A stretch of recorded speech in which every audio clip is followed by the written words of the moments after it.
बिस्मिल्लाहिर्रहमानिर्रहीम। My sweet and dear YouTube family, कैसे हैं आप सब? उम्मीद करती हूँ खैरियत से होंगे, ठीक ठाक होंगे। अल्लाह ताला आपको इसी तरह से हंसता मुस्कुराता खुश आबाद रखे। तो जी आज मैं जो आपके साथ रेसिपी शेयर कर रही हूँ, ये बहुत ही मज़े की, बहुत ही यूनिक, बहुत ही न्यू एंड टेस्टी जो है पोटैटो गार्लिक चीज़ बाइट्स हैं। तो इनको आपने लाजमी ट्राई करना है, ये बहुत मज़े के बने थे। तो इसके लिए सबसे पहले मैंने ये 3 आलू लिए हैं, इनको मैंने पील ऑफ करके तो इनको मैंने इस तरह से कटिंग करना है।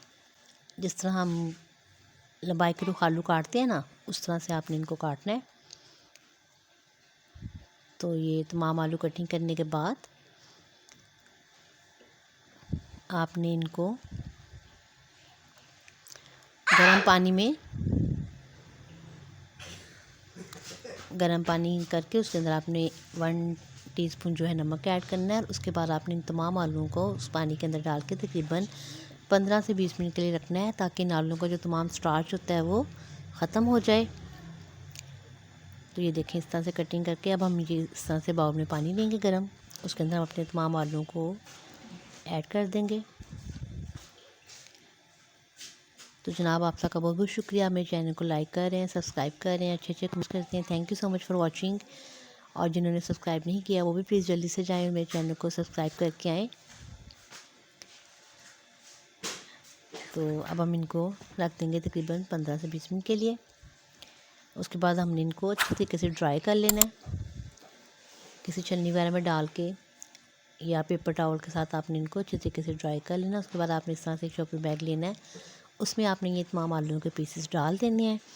अब हमने जिसमें जो चीज़ें ऐड करनी है वो इसमें ऑयल जाएगा, 2 टेबलस्पून के करीब ऑयल ऐड किया हमने। ये तकरीबन 4 टेबलस्पून के करीब चीज़ था। आप जितना आपको चीज़ पसंद है आप उतना भी यूज़ कर सकती हैं। वो हमने डाला है कॉर्नफ्लोर 4 टेबलस्पून,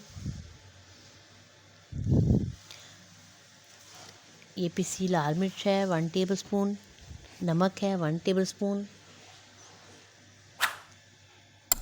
तमाम मसाले इसके अंदर डाल के हमने इसको चॉपर के साथ ही अच्छे तरीके से हिला के मिक्स करना है, ठीक है जी। तो हमने ऑयल, चीज़, नमक, मिर्च और कॉर्नफ्लोर ये तमाम चीज़ें डाल के इसको मिक्स कर लिया। अब हमने इसमें एक और चीज़ ऐड करनी है, वो है जी ब्रेड क्रम्स, ठीक है। तकरीबन 5 टेबलस्पून आपने इसमें ब्रेड क्रम्स के ऐड कर देने हैं। तो अब हम इन तमाम आलूओं को फिर अच्छे तरीके से मिक्स करेंगे। तो शॉपर में डालने का मकसद ये था कि तमाम चीज़ें ना ये अच्छे तरीके से आलू के ऊपर लग जाएंगी, अदरवाइज़ जो है अगर हम हाथ से लगाएंगे तो वो सही तरीके से नहीं लगेंगी। तो ये भी एक क्या मसाला लगाने की।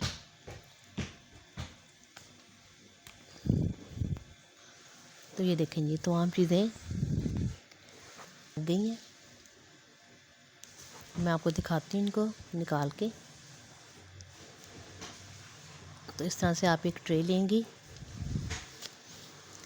तो उसमें हम ये आलू जो है वो लगा देंगे। और सबसे बड़ी बात जो है ना, ये आलू को हमें ऑयल में जो है फ्राई भी नहीं करना, इससे हमारे ऑयल की भी बचत होगी और ये बहुत मज़े के जो है क्रिस्पी से पोटैटो बन के रेडी हो जाएंगे। तो ये देखिए तमाम जो ब्रेड क्रम्स है, जो तमाम मसाला है और चीज़ है वो अच्छे तरीके से आलूओं के ऊपर लग गया। तो ये देखें तमाम आलूओं को हम इस तरह से इस ट्रे के अंदर शिफ्ट कर लेंगे। और शिफ्टिंग के दौरान आपने एक काम और करना है कि आपने एक कढ़ाई लेनी है या कोई पतीला या देगचा, कोई भी आपके पास हो, आपने वो लेनी है। और उसके नीचे आपने एक जो जासी में लोहे की या कोई भी बर्तन अवेलेबल हो ऊंचा सा, वो रख के ऊपर आपने रखनी है, ठीक है। और कढ़ाई को हमने पहले ही गर्म होने के लिए 5 से मिनट पहले मैंने इसको गर्म होने के लिए रख दिया था। अब ये तमाम देखें आलू के ऊपर मसाला अच्छे तरीके से लग गया। तो अब जो हमने कढ़ाई का ओवन अपना रेडी किया था वो मैं आपको दिखाती हूँ। ये देखें इस तरह से मैंने नीचे जाली रखी हुई है। अब मैं इसके ऊपर ये ट्रे रख के तो इसको कवर कर दूँगी और फिर हमने इसको जो होता है मीडियम फ्लेम, उसके ऊपर हमने इसको तकरीबन 15 मिनट के लिए कुक करना है, ताकि हमारे आलू जो अच्छी तरह से सॉफ्ट हो जाए, चीज़ भी अच्छी तरीके से मेल्ट हो जाए। और ये देखें बहुत ही यम्मी जो है और क्रिस्पी जो है हमारे पोटैटो बाइट्स बन के रेडी हो गए हैं।